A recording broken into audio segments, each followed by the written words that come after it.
नमस्कार, मी अमोल जोशी. चौफेर महाराष्ट्रामध्ये तुम्हा सगळ्यांचं स्वागत. पहिली महत्त्वाची बातमी आहे, लाडक्या बहिणीला महिन्यापोटी 1,500 देता देता राज्य सरकारची तिजोरी आता रिकामी होत चालली आहे. आणि या तिजोरीमध्ये गंगाजळी यावी म्हणून सरकारनं मद्यप्रेमींना झटका दिलाय.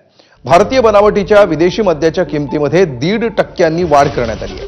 आजच्या राज्य मंत्रिमंडळाच्या बैठकीमध्ये मद्याबाबत मोठे निर्णय घेण्यात आलेत आणि आता हॉटेलमध्ये शॉप सारखी विदेशी मद्याची विक्री करता येणार आहे.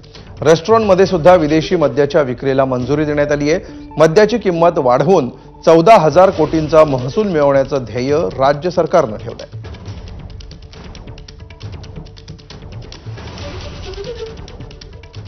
तर मंत्रिमंडळ बैठकीमध्ये मद्य शुल्क वाढीबाबत निर्णय झाल्यामुळे महाराष्ट्रामध्ये किरकोळ मद्य विक्रीचे दर काय ठरवण्यात आलेत यावर एक नजर टाकूया.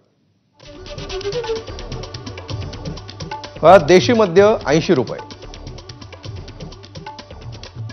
महाराष्ट्र मेड लिकर 148 रुपये, 180 मिली मद्य विक्रीची किंमती आपण पाहतो आहोत.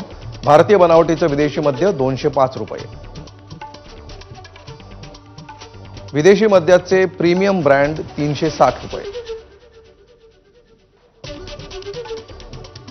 भारतीय बनावटीच्या विदेशी मद्यावर 1.5% अतिरिक्त शुल्क आकारण्यात येणार आहे. मद्यावरील शुल्कवाढीमुळे महसुलामध्ये 14,000 कोटींची वाढ होणं अपेक्षित आहे. रेस्टॉरंटमध्ये विदेशी मद्याच्या विक्रीला मंजुरी देण्यात आली आहे. हॉटेल आणि रेस्टॉरंटवरच्या विक्रीवर 10 ते 15% अतिरिक्त शुल्क आकारण्यात आलंय.